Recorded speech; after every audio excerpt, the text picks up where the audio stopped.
Torej, ljudem ostane to, da trpijo. Predvidevam, da nimajo, sredstev za lajšanje bolečine, antibiotikov. Ne. Lahko se dobi lakadole, ampak si lahko predstavljate, da če vam, manjka ud in, imate neko res težavno poškodbo, lakadol ne bo prišel daleč. Poleg tega, da bo cena lakadola taka, ki je pač, tudi po moje za slovenske razmere, izjemno visoka. Do tega bova prišla, kdo, se okorišča od, teh cen, ali je to res zgolj posledica, dobavnih verig, ko je preprosto treba plačati toliko, različnih dobaviteljev. Ampak dajva si zdajle predstavljati en navaden jutranji ritual, recimo v Sloveniji. Denimo, za nalašč bom uporabila otroke, ker je to, mogoče še malo bolj, dajmo reči, da morda si bomo lažje predstavljali, kaj zares imamo pri nas.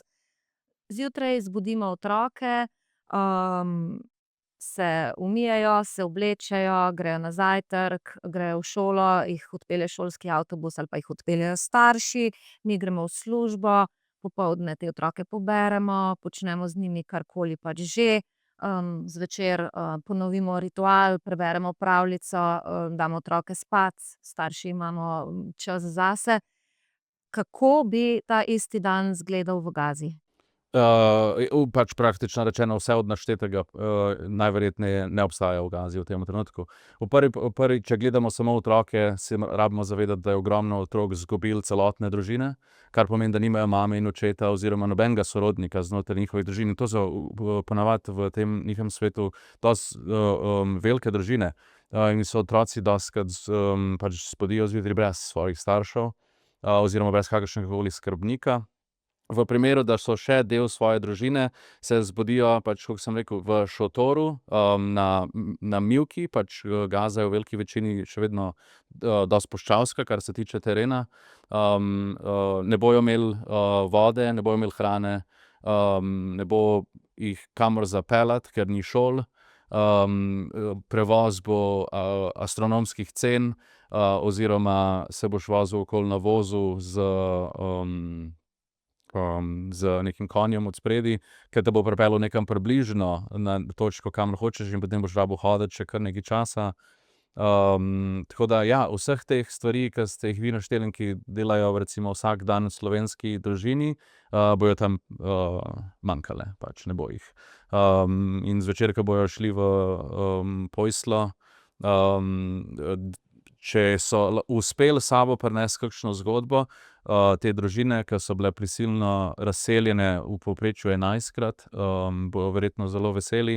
Če so uspeli prinesti obleke, vsakič, ke se nekdo preseli, vedno manj stvari ponavadi vzamejo s sabo. Ta njihova osebna lastnina je vedno manjša. In, ne bo nič od teh stvari in potem bo celo noč in že čez cel dan so na njih stalno padale bombe. Ne bi mogla biti bolj diametralno različna realnost v Gazi, kakor je v Sloveniji, kot recimo ena izmed najvarnejših držav na svetu. Kaj pijejo ljudje, ko rečete, da nimajo vode? Torej, povsem odvisno je, če, uspemo do njih prinesti nekaj humanitarne pomoči, bojo najverjetneje dobili neko ustekleničeno vodo in to je v tistem primeru še najbolj. Večino vode, za pitje je pred vojno ustvarile tovarne za razsoljevanje morja. To je bil njihov najbolj, osnoven vir tudi, vode, ke ni slana. Te tovarne so večinoma uničene in to je bila neka, sistematična politika izraelske vojske, da uničuje pač te zadeve. Dostikrat se v teh, begunskih kampih, ke jih mi nadziramo, potem zvrta nove nove vrtine, tako, ja. In iz tam se dobiva voda, to je pa voda, pač to je v katerikoli drugi državi bo to pač kvečjemu tehnična voda za zalivanje njiv, ampak v tem trenutku pač Palestinci nimajo druge izbire. Pač pili bojo vodo, ki je, polna kolere, polna drugih stvari, in često zaradi tega umirali. Kako se pa zorganizira skupnost, če se zorganizira?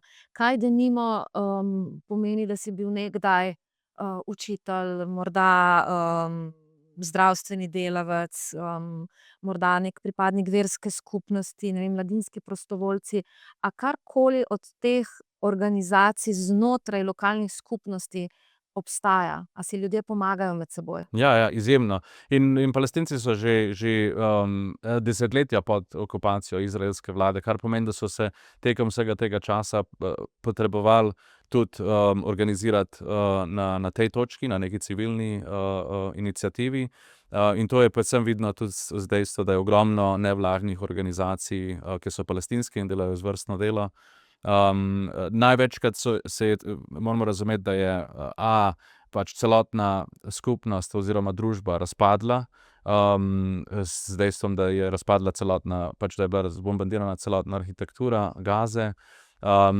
Nastal je tudi neki političen in varnostni vakuum, in so se vse te skupnosti večinoma v tem trenutku dobile znotraj begunskih kampov. In imajo znotraj begunskih kampov od zdravnikov, od bivših profesorjev na univerzah, do čistilk, mehanikov in tako naprej. In znotraj teh kampov, in to je eno izmed del naše organizacije, mi potem poskušamo te skupnosti jim pomagati, da imajo neko odločanje, s katerim se strinjajo, imajo neke vodje različnih iniciativ, ki se posvetujejo z različnimi ljudmi, in tako v bistvu upravljajo sami do neke mere s samimi begunskimi kampi. Ampak je nedvomno, da Palestinci v izjemni meri pomagajo drug drugemu, tudi v teh situacijah, kjer so. Mi rabimo dostikrat govoriti z našimi sodelavci, da rabijo vsake toliko časa tudi počivati in ne stalno delati. In mislim, da je tudi taka mentaliteta na splošno, da skušajo čim več pomagati drug drugemu, tudi takrat in dostikrat takrat, ko gre recimo njim na slabše. Do katere stopnje pa so pripravljeni pomagati? Saj to ste delno zdaj že odgovoril, koliko so pripravljeni narediti eden za drugega. Denimo, ko ostanejo otroci brez družin, kaj se z njimi zgodi? Kdo poskrbi za njih?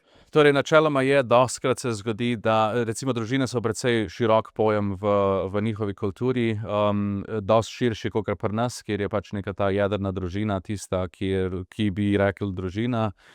In se dostikrat zgodi, da te širše družine, torej stric od strica, posvojijo te otroke, ki izgubijo svoje direktne starše, recimo. Dostikrat se zgodi tudi z ostarelimi, torej v njihovi kulturi je skrb za starejše izjemno pomembna, in takrat se tudi posvoji recimo starejše ljudi znotraj teh večjih družin. In v tem trenutku smo iz povprečne družine 6 ljudi pred konfliktom recimo prišli na povprečno družino 11, 12, 13 ljudi. In to so pač preprosto zadnji ostanki mogoče iste rodnine, ki so prišli zdaj skupaj, če so imeli to srečo, da so bili razseljeni na isto mesto in si v temu pomagajo.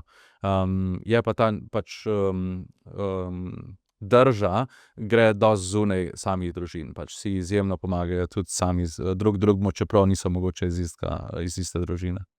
A ste mogoče pa vendarle kadarkoli naleteli na neko sovraštvo, ljubosumje, nelagodje med njimi, neko metanje polen pod noge? A se v takih situacijah dogajajo tudi te temnejše plati, osebnosti recimo? Mislim, nedvomno, predstavljajte si, da ste v begunskem kampu, in pač imate neki svoj šotor in okoli vas pač živi 10 000 ljudi.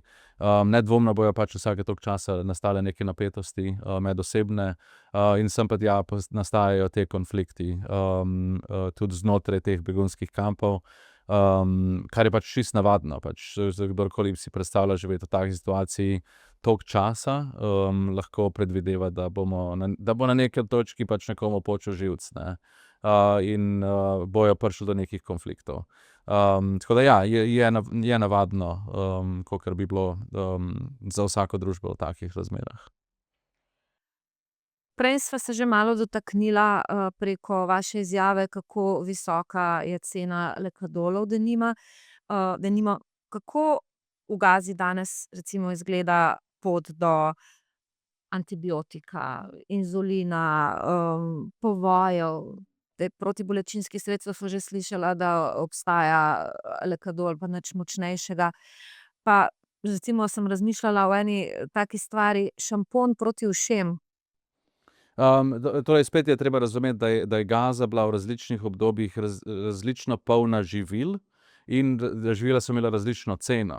Torej, zadnjih par mesecev, ko je Izrael nehal dovoliti prinesti noter humanitarno pomoč, mislim, da na koncu okoli 3 mesece, takrat je bila situacija najslabša. Torej, najmanj izdelkov je bilo na voljo in tudi tisti, ki so bili izjemno visoki. Med zadnjim premirjem februarja, ko je ogromno humanitarne pomoči prišlo noter, je bilo izdelkov več na trgu, in tudi bili so bolj normalne cene. Kar se tiče medicinskih pripomočkov, je daleč najtežje, izjemno težko jih je dobiti. Da se jih v teoriji dobiti do neke mere na črnem trgu, ampak bojo pač absolutno visoke cene. Recimo mislim, da je bil tableta nekega močnejšega analgetika okoli $2000 ena tableta, kar pomeni, da je pač povsem nesmiselno je tako iti na črni trg kupovati te tablete, ker noben nima toliko denarja, da bi jih kupil za neki daljši čas. Poleg tega pač, da vsaj mi svetujemo našim žrtvam vojnih eksplozij, da pač teh tablet ne kupujejo, ker bi rabili neko vodstvo zdravnika z toliko močnimi tableti, da ne ratejo na koncu zasvojeni. Šamponi in take zadeve so izjemno redki, spet odvisno, na kateri točki v Gazi in govorimo. Ne samo za uši, za normalno umivanje je izjemno malo higieničnih izdelkov in so spet izjemno dragi. Spomnim se na prvo misijo, ko smo šli lansko leto, ko smo vprašali naše osebje, naše sodelavce, kaj si želijo, je velika večina rekla, da naj prinesemo s sabo milo. Torej samo ena ta kocka mila je bila njim že ogromno pomembna, ker pač niso preprosto dobili nobene druge, oziroma so bile toliko drage, da je bilo nesmiselno si kupiti.